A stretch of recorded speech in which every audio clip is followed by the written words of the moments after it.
Big Boss season 7 Malayalam 14-ാമത്തെ എപ്പിസോഡിൻ്റെ review. ഇന്നത്തെ എവിഷനിൽ എവിക്റ്റായത് ബിൻസി, RJ ബിൻസി ഒട്ടും പ്രതീക്ഷിച്ചിട്ടുണ്ടായിരുന്നില്ല ഇന്ന് താൻ പോകുമെന്ന്.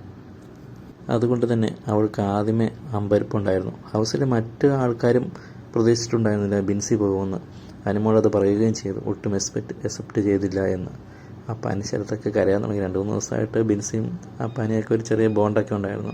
അതുകൊണ്ട് അപ്പാനി കരയാൻ തുടങ്ങി. നമ്മുടെ നവീനും പോകാൻ നേരത്തിന് കുറേ ആശ്വസിപ്പിക്കാനൊക്കെ വരുന്നുണ്ടായിരുന്നു. ലാലേട്ടൻ്റെ അടുത്ത് വന്നു നിന്നപ്പോൾ ബിൻസി ശരിക്കും പൊട്ടിക്കരഞ്ഞു പോയി. ബിൻസി പറഞ്ഞു, ഞാൻ ഒട്ടും പ്രതീക്ഷിച്ചില്ല, കുറേ നാൾ കൂടി എനിക്ക് നിൽക്കാനുണ്ടായിരുന്നു, എനിക്ക് അവിടെ നിൽക്കണമായിരുന്നു, എന്നെ തിരിച്ചു വിടാൻ എന്തെങ്കിലും വഴിയുണ്ടോ എന്നൊക്കെ ബിൻസി ലാലേട്ടനോട് ചോദിക്കുന്നുണ്ടായിരുന്നു. അങ്ങനെ പ്രേക്ഷകരുടെ വോട്ടിൻ പ്രകാരം ബിൻസി പുറത്തായി.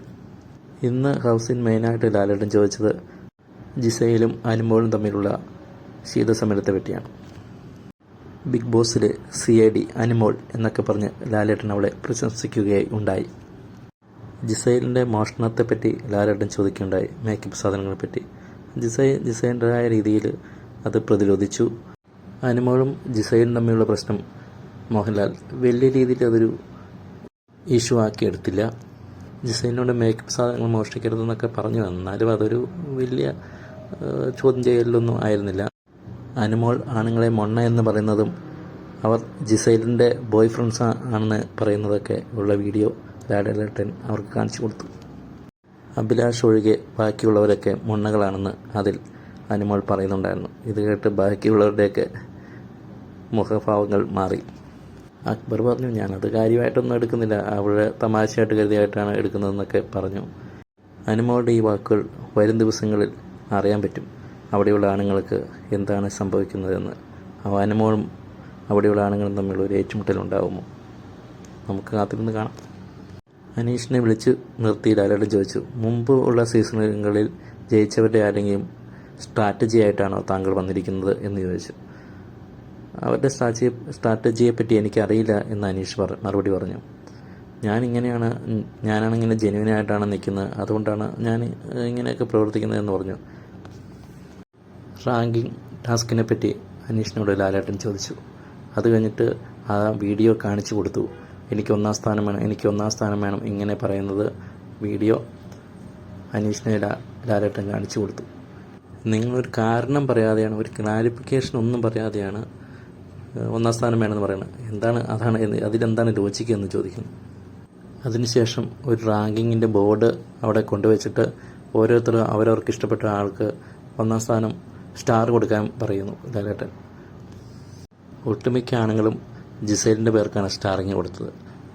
1-ാം സ്ഥാനത്ത് ജിസൈലാണ് 6 സ്റ്റാറായിട്ട്, 2-ാം സ്ഥാനത്ത് നമ്മുടെ അനീഷ് 4 സ്റ്റാറായിട്ട്, പിന്നെ ഓരോരുത്തരും നവീനുണ്ട്, ഷാനവാസുണ്ട്, അപ്പാൻശരത്തുണ്ട്, അങ്ങനെ ചെറിയ 1-2 സ്റ്റാറുകളായിട്ട്. താൻ ജിസൈലിൻ്റെ ബോയ് ഫ്രണ്ടും അല്ല, മൊണ്ണയുമല്ല, ജിസൈലിൻ്റെ ഹ്യൂമാനിറ്റി കണ്ടിട്ടാണ് താൻ സ്റ്റാർ കൊടുക്കുന്നത് എന്ന് പറഞ്ഞുകൊണ്ടാണ് അക്ബർ സ്റ്റാർ കൊടുത്തത്. എല്ലാവരും പറയുന്നത് ജിസൈലിൻ്റെ മനുഷ്യത്വം അങ്ങനത്തെ കാര്യങ്ങളാണ് പറയുന്നത്. ജിസൈലിന് ലാലേട്ടൻ ഒരു സമ്മാനം കൊടുക്കുന്നു. അപ്പോൾ നവീൻ പറഞ്ഞു, എനിക്കും വേണം സമ്മാനം വേണമെന്ന്. അപ്പോൾ ലാലേട്ടൻ പറഞ്ഞു, നിനക്ക് കൊണ്ടൊരു സമ്മാനം, നീ പഠിപ്പുരയിൽ പോകാൻ പറഞ്ഞു. പഠിപ്പുരയിൽ ചെന്നപ്പോൾ റോബോട്ട് ഡോഗ് അതിങ്ങനെ ചാടി വന്നു. നവീൻ പേടിച്ചു പോയി. പിന്നെ നവീൻ എന്നോട് വരാൻ പറഞ്ഞു. നവീൻ ആ റോബോട്ടിനെ കൊണ്ട് വന്നു. അതിൻ്റെ പേര് കൊടുത്തിട്ടുണ്ടായിരുന്നു, സ്പൈക്കുട്ടൻ എന്നാണ് അതിൻ്റെ പേര്. മോഹൻലാൽ പറഞ്ഞു, ഇനി ഹൗസിൽ ഇടയ്ക്ക് ഇത് വരും, ഇവിടുത്തെ കാര്യങ്ങൾ അന്വേഷിക്കും, എൻ്റെ CID ആണ് ഇത് എന്ന് പറയുന്നു. അതിനിടയ്ക്ക് 2 അതിഥികൾ ഓട്ടോയിൽ വരുന്നു, ശാരികയും ഉണ്ണിയലും. അവരോട് ലാലേട്ടൻ ചോദിക്കുന്നു, എങ്ങനെയുണ്ടായിരുന്നു ഡാർക്ക് റൂമിലെ താമസമൊക്കെ? ശാരിക പറഞ്ഞു, ഞാനെന്തോ രൂപങ്ങളെ, ആൾക്കാരെയൊക്കെ കാണുന്നു, സ്വപ്നം കാണുന്നു, എന്തൊക്കെയോ പറഞ്ഞു. ഉണ്ണിയിൽ പറഞ്ഞു, ഹാലുസിനേഷൻ പോലെ എന്തൊക്കെ ഞാൻ കണ്ടു എന്ന് പറഞ്ഞു. ഭയങ്കര ടഫായിരുന്നു എന്നൊക്കെയാണ് അവർ പറയുന്നത്. ജിസയിലും അനുമോളും തമ്മിലുള്ള പ്രശ്നങ്ങൾ വരും ദിവസങ്ങളിൽ എങ്ങനെ ഉണ്ടാവുമെന്ന് നമുക്ക് നോക്കാം. നിങ്ങളുടെ വോട്ട് ജിസൈലിനാണോ അതോ അനുമോൾക്കാണോ? ഒന്ന് കമൻറ്റ് ചെയ്യണേ.